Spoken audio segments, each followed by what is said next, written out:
Welcome to The Explainer. You know that side hustle you've been pouring your heart into? The one that's finally starting to make some cash? Well, it could actually get you into a bit of trouble with the tax authorities. Today, we're digging into a super important question that every freelancer, creator, and side hustler needs an answer to. Right? So is that thing you love doing, your passion project, your online content, just a hobby, or is it a full-blown taxable business? That line can feel really, really blurry. And if you get it wrong, you could be looking at some nasty surprises, like unexpected tax bills or even penalties. So in this explainer, we're going to make that line crystal clear for you. Okay, to really get a handle on this, let's look at a real-world example. We're going to follow a character we'll call Andrea. She's a TikTok influencer. She gets paid for her video views and also for reviewing local restaurants. Is she just having a good time, or is she actually running a business? Let's figure it out. All right, so to solve Andrea's case, we first have to put on our tax inspector hats. And that means starting with the official definition of a business right from the Malaysian Income Tax Act. It actually breaks down into three main categories. First on the list is profession.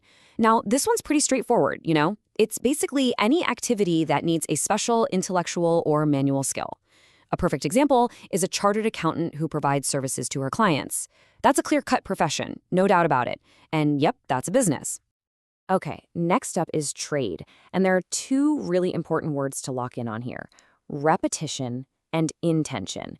This isn't about selling something just once. We're talking about a consistent pattern of buying and selling. And the whole point, the clear goal, is to make a profit. And the last one is vocation. This one's a little more philosophical. It's often described as a person's calling, the thing you've chosen to do with your life to earn a living. This can cover a whole bunch of activities that don't neatly fit into profession or trade. And this difference is, well, it's where the money is. Literally, if you sell a personal asset, say your old car, that's usually considered a capital gain, and you probably won't be taxed on it. But if what you're doing is considered trading, then that profit is business income, and you bet you owe tax on it. So the huge question is, how on earth do you tell the difference, especially if it's just a one-off thing? And this is where things get a bit murky. We're entering the gray area. How do the tax folks decide on those one-off transactions that could really go either way? Well, they don't just guess. They use a very specific framework, a kind of toolkit, known as the badges of trade. So think of these 6 badges of trade less like hard and fast rules and more like a detective's checklist. They're clues. The more of these badges your side hustle has, the more it looks like a business to the tax authorities. So let's break down what these 6 badges actually are. All right, let's dive in and decode each of these 6 badges. Understanding these is the secret to figuring out where your own side hustle really stands. Okay, badge number 1, subject matter. Basically, what is it that you're selling? There's this classical legal case about a guy who bought an absolutely insane amount of toilet paper. The court pretty much said, look, there's no way anyone gets personal enjoyment from hoarding that much toilet paper. So the only logical reason he bought it was to resell it and make a profit. So you have to ask yourself, is this thing I'm selling something I'd actually own for myself? Or did I get it just to flip it? Badge number 2 is the period of ownership. And this one is just common sense, really. If you buy an asset and then sell it super quickly, it looks a whole lot more like you're just flipping it for a quick profit, which is trading, and a lot less like a long-term investment. If you buy a collectible and sell it a week later for more money, that's a huge red flag for a trading activity. All right, badge 3, frequency of transactions. Look, a single sale could just be a one-time thing, right? But what if you're doing similar deals over and over and over again? Well, that creates a clear pattern.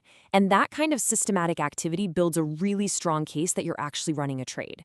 Are you selling one thing, or are you selling something every single week? Next up, badge 4, supplementary work. In simple terms, did you do anything to the item to make it better or easier to sell? The classic case here involved a company that bought a massive amount of brandy.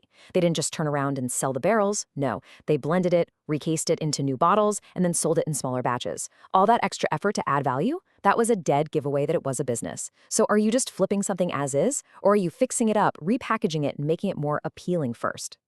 And badge number 5 is organization. In other words, did you set up some kind of system for selling? Back in the day, that might have meant opening up an office. But today, it could be running online ads, building a slick website, or even just having a dedicated social media presence to attract customers. Is there a business-like structure around what you're doing? even if it's all happening online? And finally, we have the sixth and final badge, motive. This one really gets to the heart of it all, your intention. Why did you make the sale? Was it purely to turn a profit? Or did you sell an asset because you had a sudden emergency, like you desperately needed cash for an unexpected medical bill? The reason behind the sale is a really critical piece of the puzzle. Okay, so now we've got our detective's toolkit. It's time to go back to our influencer, Andrea, and apply these 6 badges of trade to what she's doing on TikTok. Let's see what we find. So when we lay this all out for Andrea, the picture gets really, really clear. Let's look at the evidence. The subject matter? Well, her videos are her product. Frequency? Oh yeah, she posts all the time, systematically on a regular schedule. Supplementary work? Absolutely. She travels, she films, she spends hours editing, she's always working to improve her content. Organization? Her TikTok account is basically her office, her storefront, and her advertising all rolled into one. And the motive? This one's a slam dunk. She gets paid for views and reviews. That is a profit motive, plain and simple. So, based on all that evidence, the conclusion is pretty much unavoidable. Andrea's TikTok hustle shows multiple badges of trade. She is, for tax purposes, running a business.